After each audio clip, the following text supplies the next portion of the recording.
Greetings, mortals. I am Warevo, and welcome back to another episode of Storming Camelot.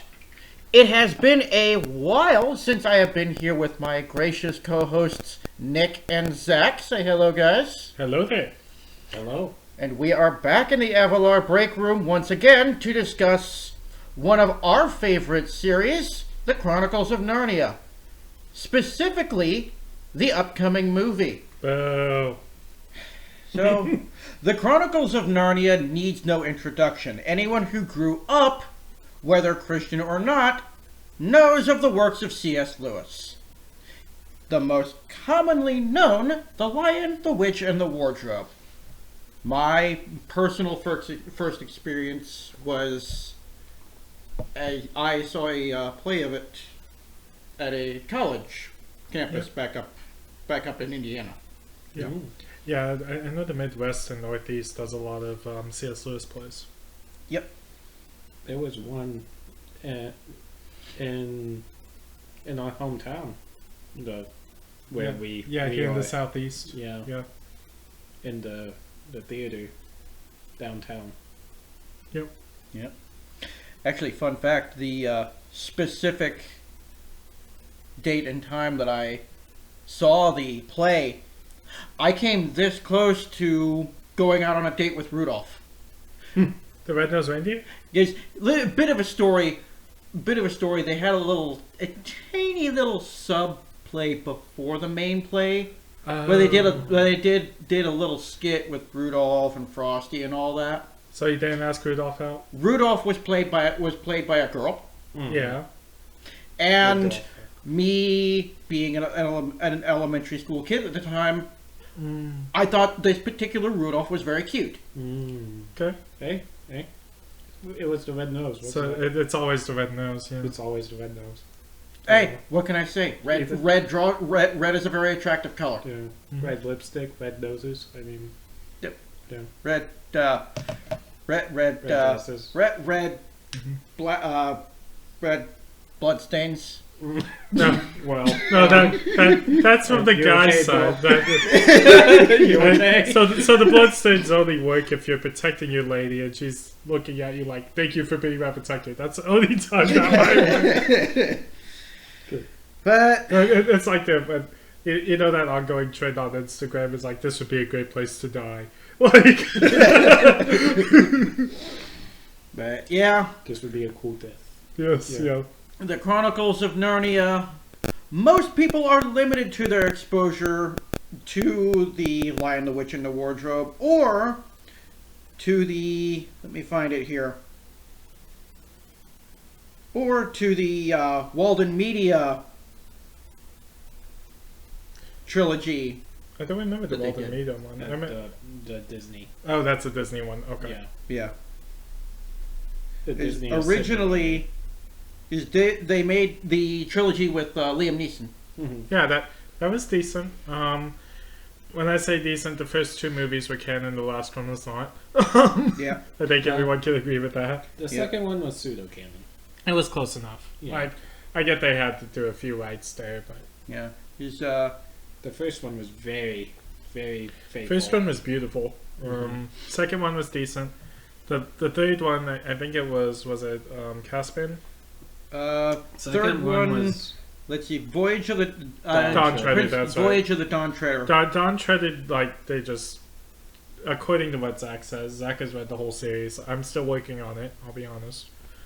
But Zach has read the whole series, and according to Zach, it's nothing like the book. Yeah. It never has been. Yeah. I mean, when you're adapting a book to a movie, there's going to be some discrepancies, but Well, especially whenever you're dealing with Christian themes in Hollywood. yeah, those are not they're not cross compatible. Yeah, unfortunately. Now, I'll get more into it later. But I actually got some details on that particular series right here, Okay. as well as things that I learned from the commentary from the DVDs years ago. I remember seeing a teaser of Silverchair. Was that ever released? No. Originally they were going to do it because they had Joe Johnston as the director,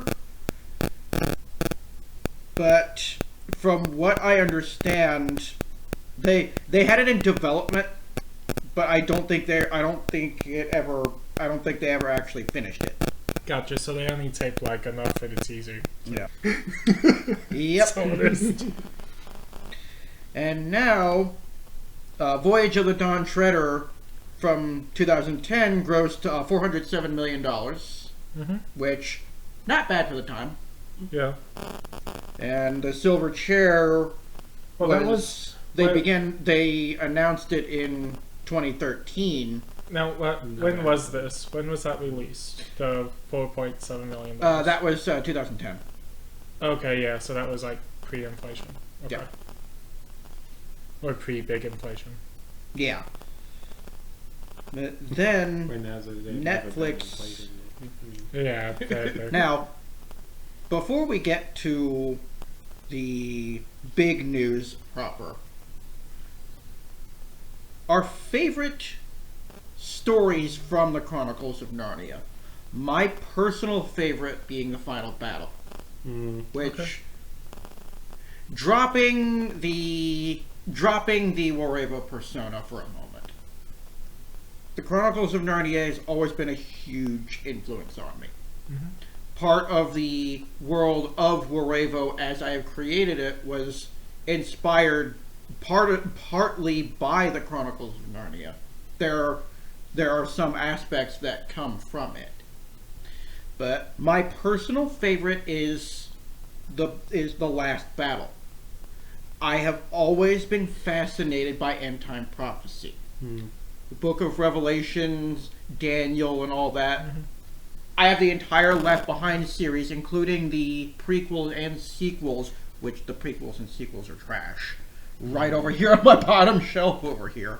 Now, honest question. What was it? So, did you read the Space Trilogy by Lewis? Because that's all in time prophecy. I have not. I didn't even know there was. Okay, so Zach's read two and a half of the 3 books, basically. Yeah. That the 3rd book is really dense. What's the name of it? It's Space Trilogy. called the Space Trilogy. It has I'll get you the books. I'll get you Out the of books the for Silent Christmas. So. Planet, Paralandia, and the Hidden Strength, or the 3 books that come together in one volume. Yeah, just remind me, I'll buy them for you. All right. Yeah. But what about you guys? What's each of you? What's your favorite stories of the ones that you've read? So, I've just always kind of liked the way C.S. Lewis has been faithful with the characters and even written himself into a story, or even his good friend Tolkien into a story of like Degree and all the connections to the characters there. But I've always loved C.S. Lewis as an individual in history.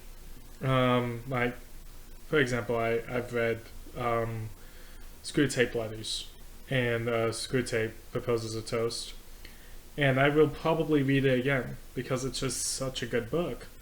I'm working through Narnia still right now, so I can't say I have like a specific favorite story, but I do remember as a kid growing up and seeing this majestic lion that they actually carefully did the CGI on. Back in early 2000s, seeing this movie, and specifically the first one, and it was like, okay, this is like our first. It was really my introduction to fantasy. I hadn't seen any other really fantasy movies before then, except for, I don't know, trying to think, Christmas movies. No. Yeah. The VeggieTale versions of except for like Lord of the Beans. Yeah. To me, it's faithfulness not only to the story itself, but like the care of the writers.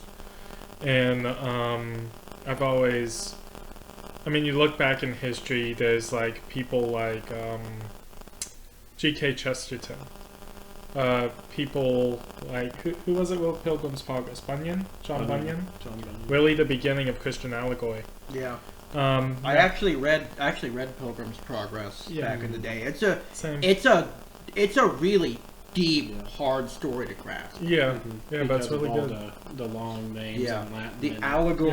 The allegory and the symbolism is perfect for somebody with an overly analytical mind like me. Yeah. I love symbolism. Yeah, I mean, if you read Pilgrim's Progress, it will slap you in the face with allegory. Yeah. Like, I'll put it this way. Just keep on shaking. It's Yeah. basically it's a lot like Everyman. You ever read Everyman? I have not yet. No. You should. It's Everyman. It's basically like Pilgrim's Progress in a way. It tells the story of the main character's name is Everyman. Mm-hmm. It's a big allegory of every man must journey to see God. Yeah. It's the journey of every man from his normal life, basically from death to the gates of heaven. So literally the hero's journey. Yes. Yeah. So I've always loved this type of authorship, and to be fair, Tolkien hated allegory. He was like very anti-allegory, and he even picked on Lewis for making Narnia being such allegory. But Narnia was less allegory than Bunyan. Yeah. And Bunyan inspired like the people that inspired Chesterton, and Chesterton inspired Lewis and Tolkien. Actually, Chesterton inspired Tolkien, Tolkien inspired Lewis. Yeah. I mean, we're seeing writers today like Peterson with the Wingfeather Saga. Absolutely stunningly beautiful stuff. Watch it on Angel Studios. I know, not sponsored, but recommended. It's like seeing these. I'll put it this way. I dug into the history and noted like who inspired who through history. It goes all the way back to Apostle Paul. But if you look at, there's two times and gaps in history that we really didn't have a big moral voice in Christian writing, right? Those two times are the Enlightenment and the Dark Ages. Yeah, the thousand years of repression when the papacy ruled. Yeah. Now we did have the during the time of the Dark Ages, we at least had the monks keeping track of everything. And they did their own version of fantasy writing with what we have in modern myth. Look in the history, it's true. Yep. Arthurian legend. Yeah. Mm-hmm. But it's one of those things like it's interesting to see these gaps and all this connection of who inspired who. And then you're looking to now we have people like Peterson, like forgot their name. I'll have to have Raybo here link it. But there's another one writing right now that's doing amazing. And then there's also people even like who's the one who wrote Case for Christ? Lee Strobel. Yeah, Lee Strobel, amazing writer. Case for Christ, absolutely amazing story, by the way. If you haven't read it, please do. I give it a shot, even if you're not a Christian, just to see an understanding of the world through a Christian's view, because it really makes you think and analyze your belief system. Yeah. And even then, it tells the story of a radical anti-Christian atheist who would later, through a series of struggles, become a Christian. Yeah. And again, we're not pushing Christianity on anyone, but just give it a shot. Please give it a read. Even if you're just in it for the story alone is worth it. Yeah.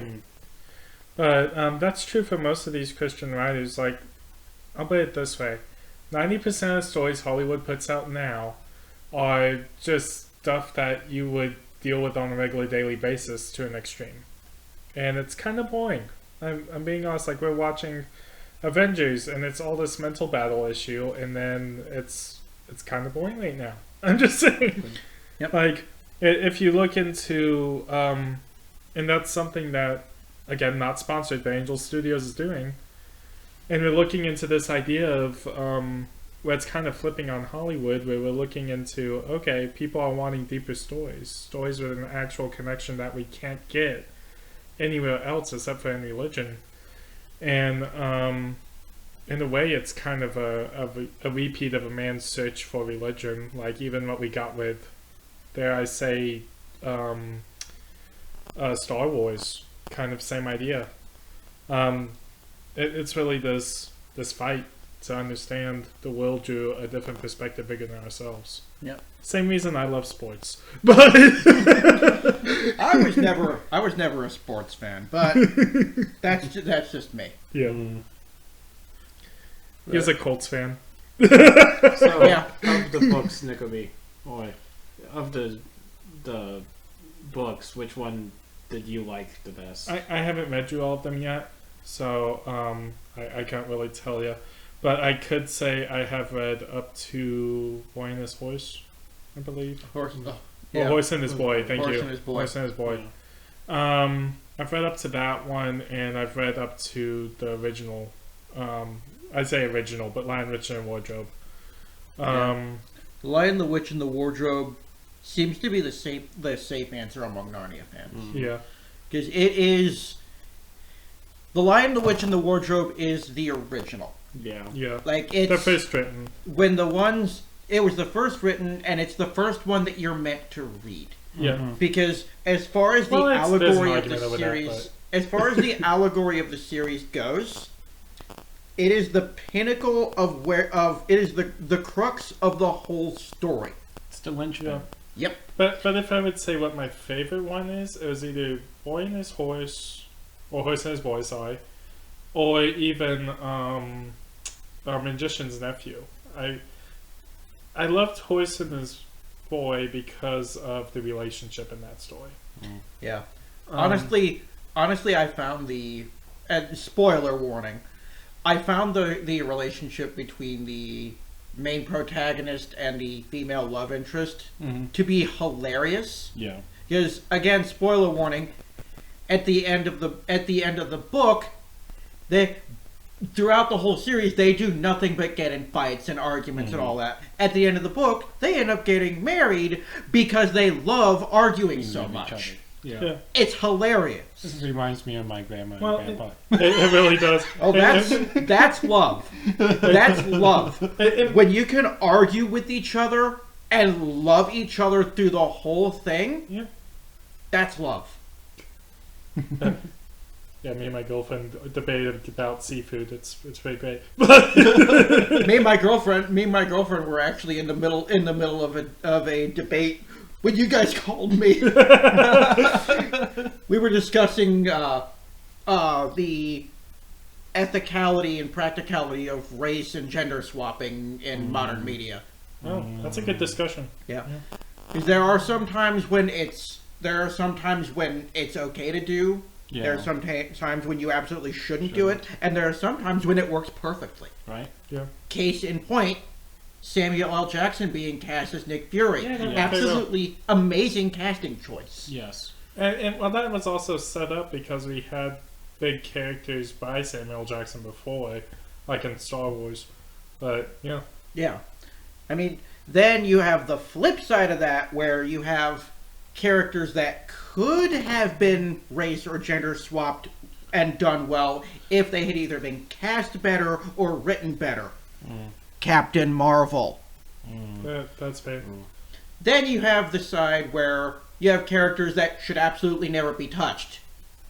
Shaggy from Scooby-Doo. Where in Velma, they race swapped him to be some random black guy named Norville, where they just picked him up off the street and slapped a green shirt on. Here's my ongoing joke with Velma. I think Velma is like a prison society that Scooby-Doo puts Velma into. Remember, Scooby-Doo is an alien. And every time they say he's an alien, he ends up rebooting the series. Yeah. I I got that from some theorist on YouTube. Yeah. In Mysteries Inc., it is confirmed that Scooby-Doo is an alien. So. Yeah. Spoiler warning. Yeah, sorry. We're just gonna change the name of this podcast to Spoiler Warning. I'm not sorry. What are you talking about? Anyway.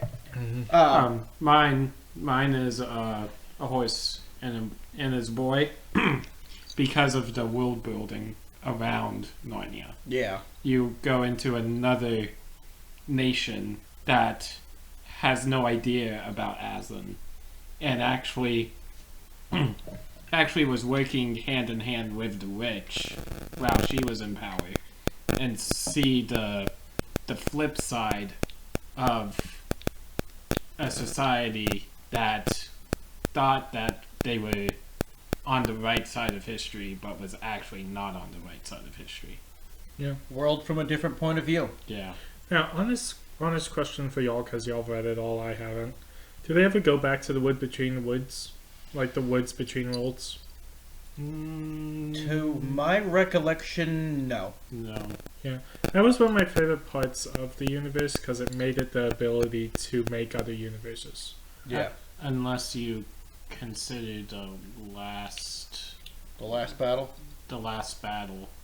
the ending world as that wood between worlds. Yeah. Well, it would have to have holes, but Yeah. The wood between the worlds was a fascinating concept. Yeah. It was absolutely amazing, and I do wish it had been explored more. I think Narnia is the first one to really do it. And I've done some, like, I can't say fantasy or anything like that, but like the fan fiction. It's not really fan fiction as much as it is just me playing with the concept a little bit. But me and my girlfriend have played with that concept a little bit. It's like really fun to use that that concept in other stories to kind of like connect it with your love for the story. And it's just like something small you can do. And I honestly recommend that. Like, if you're writing your own story and you really love Narnia and you want to respect it, you can like use that woods between worlds as like a fun thing if you wanted to. I mean, it is what Star Wars George Lucas did with the world between worlds. Yeah, I mean, George Lucas stole that idea. Well, it wasn't George Lucas, it's Filoni. Honored. Yeah. Filoni did that. And he honored the idea. And he honored the idea, yeah. Again, it was done right. Yeah. If it's done right, I would like to see that idea more in media. Because really, I think Narnia was the first to really play with that idea. Yeah. I do. To the best of my recollection, I think the Chronicles of Narnia was one of the first series to explore multiverse theory. Mm-hmm. Yeah. And Lewis did it right. Yeah. And anyone who knows me knows I love multiverse theory. Mm-hmm. Just not the way Marvel does it. Yeah, well, Not Marvel, too big for the bridges. Marvel got way too carried away. Mm-hmm. Yeah. It's one thing to have a huge, big omniverse setup. Mm-hmm. It's another thing to have omniverses upon omniverses and then infinite iterations of those same omniverses. Mm-hmm. Yeah. Yeah. Even Transformers these days is kind of skittering the line. Mm. Yeah. I really like the multiverse of the Spider-Verse Oh, Spider-Verse does it compared well. to Yeah. Marvel. Yeah. Yeah. Yeah, that's one thing I'll give Sony is, except for, not a few controversies here and there, is that they do actually do Spider-Man very well with Miles Morales. Mm. Yeah. Honestly, I should probably get Rainbow Sparkle involved in that conversation. She was really big in the Spider-Verse. Mm. She has a whole book dedicated to all the different versions of Spider-Man. Mm. Okay, cool. But shall we move on to the meat and potatoes of our conversation? Sure. See. So, a while back, it was announced that a new Chronicles of Narnia movie is being developed by Netflix. Goodness gracious. Directed by Greta Gerwig, Red flag 1. who directed the Barbie movie. Red flag 2. And Aslan, it hasn't been confirmed, but it is reported that Meryl Streep is in talks for the role of Aslan. Red flag 3. Now, I'm gonna pause there. Why in the world? Because those of you who aren't familiar with the Chronicles of Narnia, Aslan is Jesus. Aslan isn't just an allegory for Jesus. Aslan is literally Narnia's version of Jesus. Like, on the multiversal spectrum, Aslan is literally Narnia's version of Jesus. Or as C.S. Lewis would say, a supposing of if Jesus was in a place named Narnia as a lion. Yeah. Yeah. And even in it was either Prince Caspian or Voyage of the Dawn Treader, where Aslan tells It was Dawn Treader. where Aslan tells the children when they're ready to return to Earth, they ask if they'll ever see him again. He says no. Not by this name. No. I have another name. He says, I have another name there, and you must learn to know me by it. Yeah. Mm-hmm. Here's my big issue with this. So we saw Hollywood doing this already. We have, if you look into a lot of like plays right now, a lot of like TV shows. Yeah, Like Jesus Superstar. Jesus Superstar. Yeah, Jesus Christ Superstar. And Absolutely, I disagree with it. I greatly dislike it. But we've seen Narnia doing this already, even in mega churches. Oh, not Narnia, I'm sorry, Hollywood. We've seen Hollywood doing this already. Even in mega churches, they're playing with Jesus in ways they shouldn't. And it just makes me think one big question. And let me pause here and I'll come back to that big question. Yes, a lot of people are going to be like, well, Aslan isn't Jesus. Literally, the writers said he's written as the Jesus of his books. It's like me writing a story and writing Jesus into it. Let me know, Narnia is one of the most accurate Jesuses in all of film ever. I mean, we're dealing with a medium from C.S. Lewis. I mean, he knew Jesus. And he wrote Jesus the best I've ever seen anyone write Jesus. Especially in Horse and His Boy. And we're dealing with this area, like, if you skip what it's based off of, you're skipping the main idea of it. So the question is, why are they attacking Jesus directly? And that leads to the big question is, why are they attacking Jesus and not other religious figures? I have a very simple answer. It's written in the Bible. Yeah. The answer to that question is in the Bible. Because the world walks in darkness. Yeah. Those who dwell in darkness fear the light, for fear that their deeds will be made known. Yeah, I can explain this another way as well. If they're not attacking other religions, maybe the one religion they're attacking may be more true than what they want. Yep. Again, not pushing Christianity too much, but I'm trying to make you all think here. If you're not a Christian, think about it. Because if you dare say, I don't know, Buddha wrongly, you will get attacked by 2,700 billion people who are on some side of the political aisle. Okay? If you dare say something like, and I honestly, knowing this is on YouTube, you gotta be careful what you say. So it's like... I mean, any religion, even especially Islam. Islam is highly protected. Heaven forbid you should use the word Allah incorrectly. Yeah, that's what I'm saying. Yeah, Even Judaism, which Judaism is the beginner of the progenitor of Christianity. the Old Testament of the New Testament. Yes. Yeah. Judaism is they are God's original chosen people. They are God's sweetheart. Yeah. Without them, Jesus would not Yeah. have come to the earth. So it's one of these things. Like, just think about it. I mean, even even if you attack atheism, you're gonna get backlash. Like, they don't even claim to be a religion. Like, Right? Which is ironic because that declaration makes them a religion. yeah. Right? Right, and there's another interesting one. I'm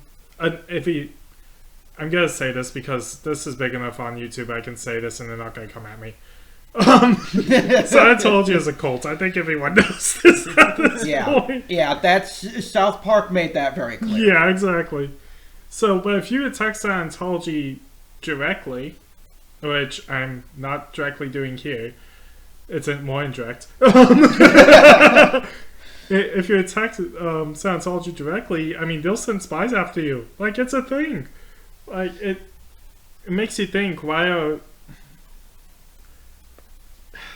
The world is protecting falsehoods and letting the truth get attacked.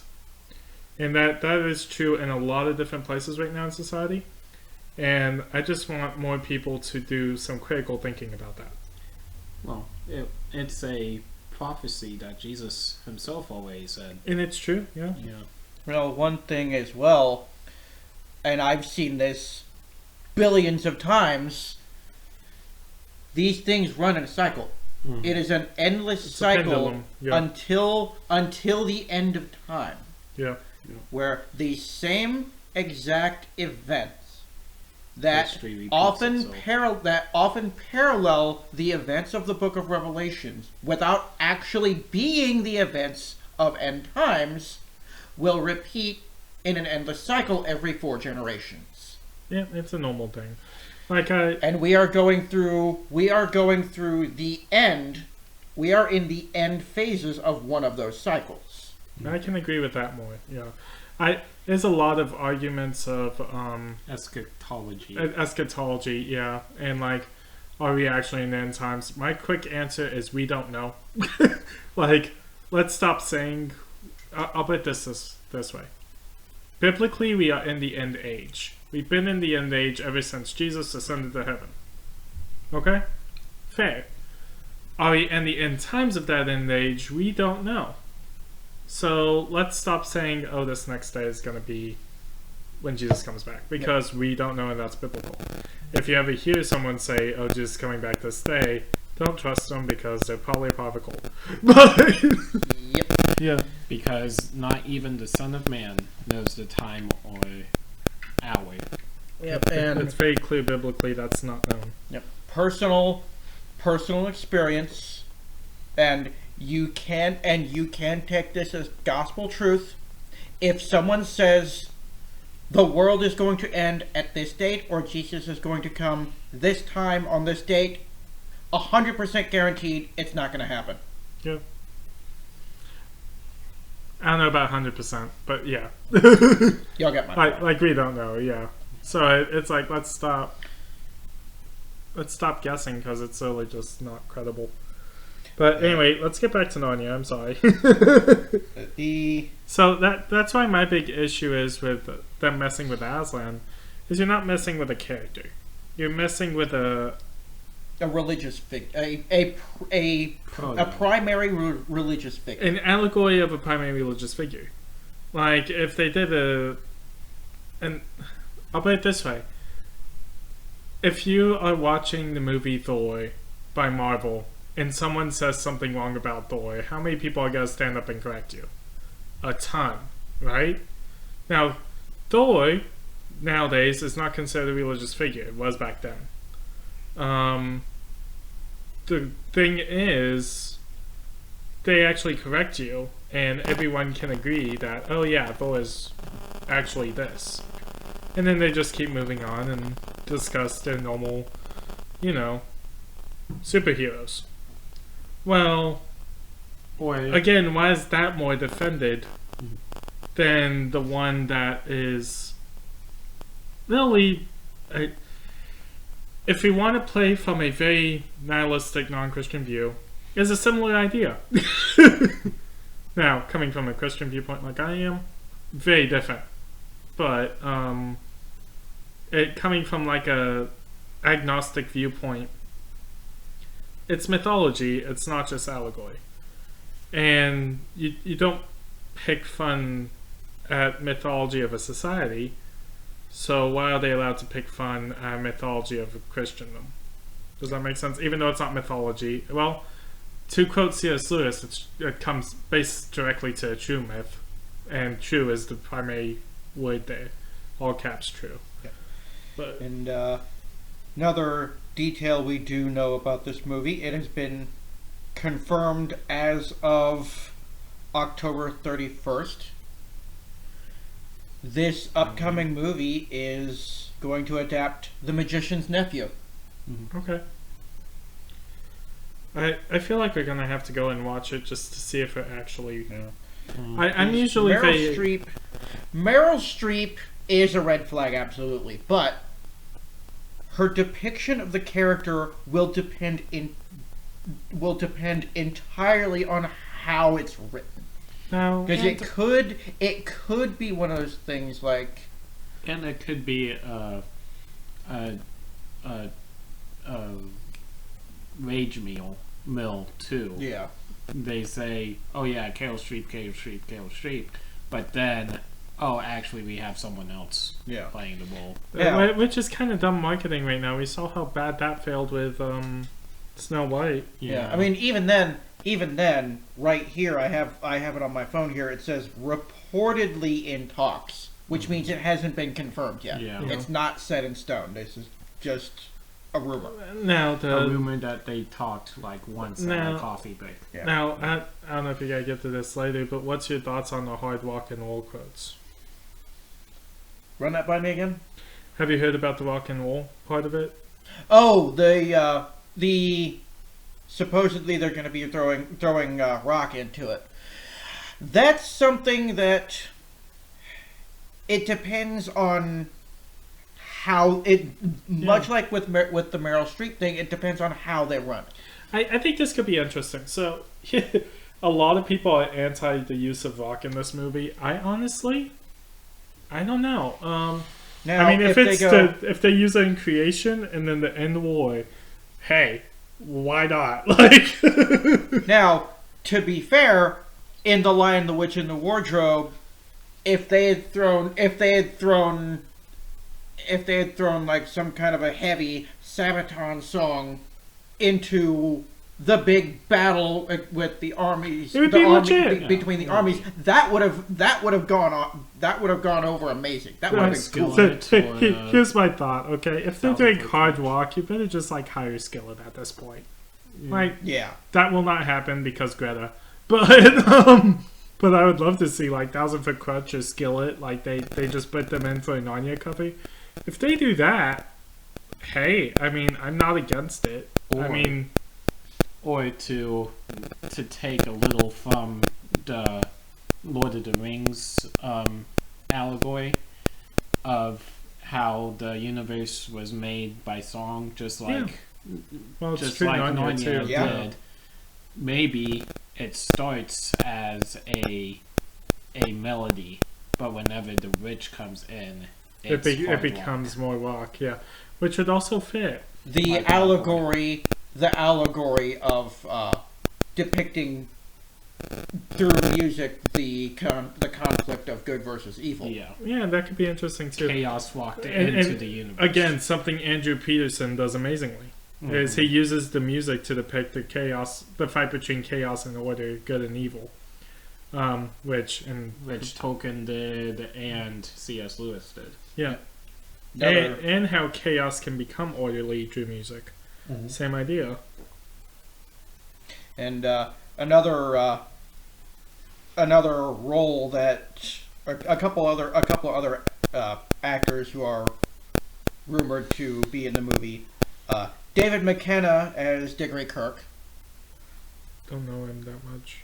I don't follow actors. I'm sorry. Let me. David McKenna as Diggory Kirk.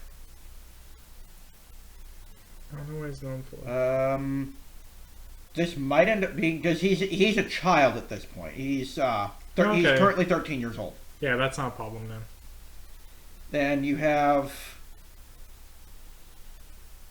Emma Mackey as Jadis, the White Witch.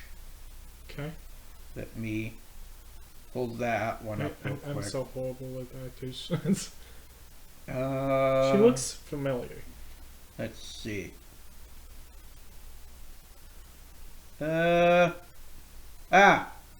She was physicist Barbie in the Barbie movie. Oh, okay, so she got pulled from Barbie movie. She looked familiar because she looked kind of like Sabrina Carpenter. She was also Kind of. played a supporting role in Kenneth Branagh's adaptation of Death on the Nile. Gotcha. So Greta is pulling in people from the Barbie movie, is what she's doing. Pretty much. Which People I that don't know. she is familiar I don't know with. my thoughts about that. I don't know how I feel about that. Because the Barbie movie is another situation where, if you really dig into it, they pulled out the Christian themes and put in a lot of what society is believing today and pushed it in there. Now, again, I haven't seen the movie. I've heard the movie's actually decent overall. But I knowing the Barbie movies from the past, that they had like Christian writers and they snuck in Christian themes really well. It's kind of interesting to see a switch from, okay, here's Christian writers, to let's bash Barbie dolls against rocks. Yeah. And it's kind of a weird Barbie swap. dolls, Another- baby dolls. Baby dolls, yeah. Yeah. Another notable role, and Daniel Craig as Uncle Andrew. Now that would work I well. could see that. I actually yeah. don't have a problem with that one. Daniel Craig, for those of you in the audience, James Bond. One of the many incarnations of James Bond. Was also in Girl with the Dragon Tattoo. Yeah, I know from Now- the James Bond's ones. Now, what is the age difference between Daniel Craig and the White Witch? Let's see. They're gonna be pretty similar. Daniel Craig's It gonna be a would little have to older. be, Daniel Craig's gonna be a little older. Yeah. Probably Because- 10 to 20 Because years in difference. the original book, he falls Madly lust. in love. In Yeah. Lust, it wasn't just love. Yeah, it but- was mad Now- lust. Now that Call could, it what it was. it could still work if you have an old guy lusting after a young lady in this film, and actually that might work better Maybe. to do that in the film, because it would feel creepy, and that's kind of what exactly C.S. Lewis wanted from that. So I honestly don't see a problem with that. The fact that Daniel Craig is older than like the Aegis character, which Aegis, the name Aegis is White Witch. Hopefully that doesn't spoil too much. Jadis. Jadis, that's right, Jadis. Jadis. Jadis. But but yeah, Which, if you watched the original from Lion, Richard, and Wardrobe movie, it was on the paw print of the secret. Yeah. The Yeah. letter that was found Secret on police. Mr. Tumnus's Yeah. doorstep. yeah. Her high queen Jadis. Yeah. Which I feel so bad for Thomas. I mean, he was in a hard job. Poor guy. He did well in protecting the pregnancies, though. I'll give him that. After. Yeah. Afterward, yeah, he redeemed himself well. A faithful friend to the end. Indeed. But Honestly, yeah. I It look forward to this with very cautious, skeptical optimism. yeah, that's fair. It could be good, it could be bad. For me, it's going to hinge entirely on if Meryl Streep does get the role of Aslan, on how she portrays the role. Well, If Aslan, bring Liam if- Neeson back, for goodness sake. He's Yeah. still around. ideally, I'd love to see Liam Neeson, Yeah. but I mean, he's. But I this is funny, understand- but he did well in Naked Gun, so just make him back for Narnia. I mean, I can kind of understand what they may be going with, because the magician's nephew, spoiler warning again, is the beginning of the Narnia timeline. Like, it shows the literal creation of the Narnia universe. That might be why they're trying to get a lady actress, is so Yeah, that way they they can get like sing. good singing vocals. Yeah, that and possibly a much younger Aslan. Because Liam Neeson's Aslan is obviously supposed to be an older, more aged, more venerable, Well, wizened he's Aslan. still And Aslan though. Like he's Yes. eternal. yes, but there's many lady actresses that play kid roles because of the higher That's true. I mean, There even, is also a lot of female actors who play a lot of male roles in fiction. well, I mean, Tara Strong being one of them. I mean, even flopping that, if you watch Incredibles, you have the director who played Edna Mode, Yeah. Yeah. which I mean, he did that voice perfectly. Yeah. But Yeah, it could be. It could just Zach will be back in a minute. It could just be something as simple as it might end up being an amazing movie. It might up being. Can you pause? Yeah. We're pausing for a second.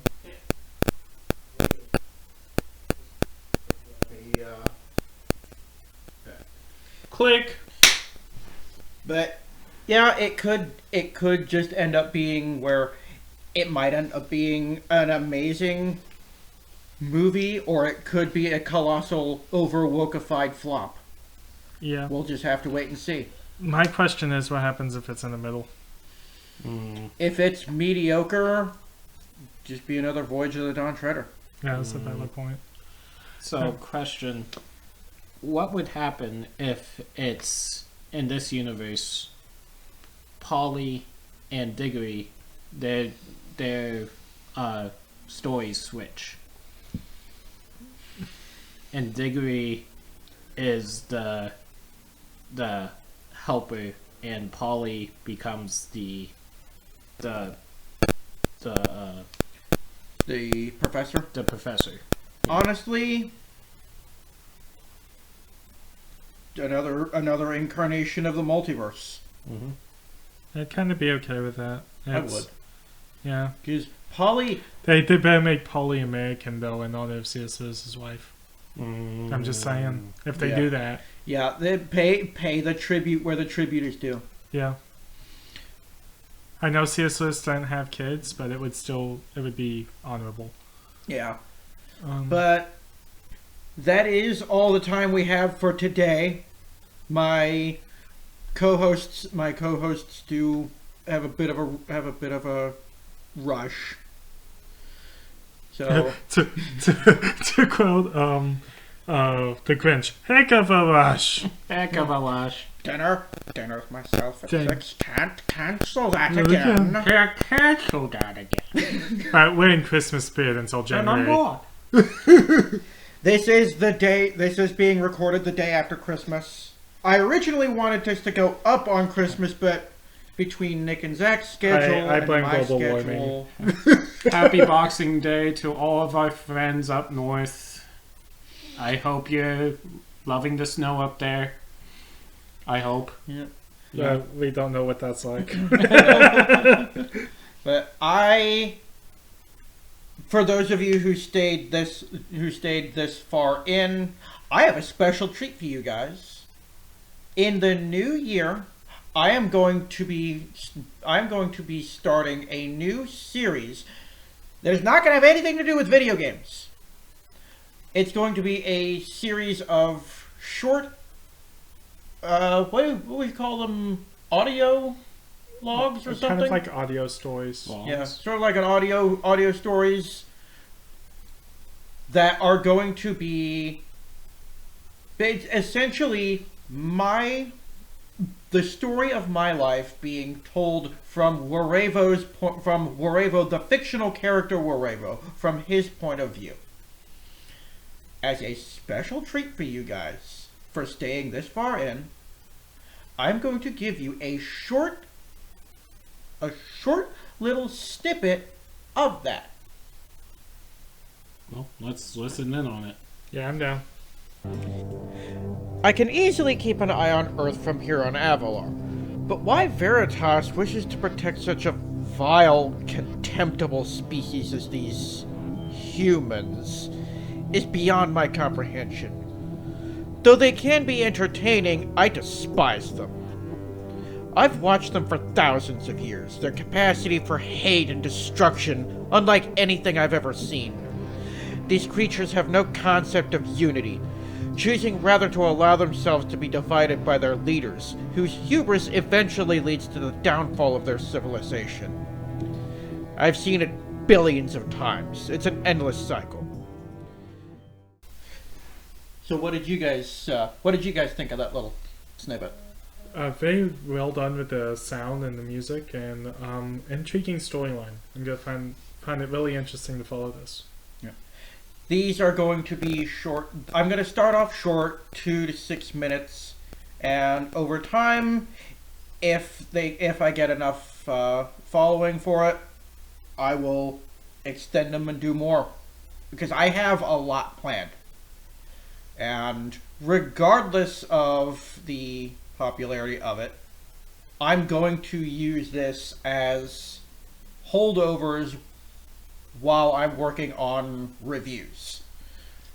Because from this point forward, I'm going to dedicate, as far as video games go, I'm going to dedicate myself to working on full reviews instead of just the little demo videos and stuff like that. I have a lot planned. I have big ideas. And I hope to see you guys in the new year. Thank you so much for joining us, and God bless. See y'all. Have a good one.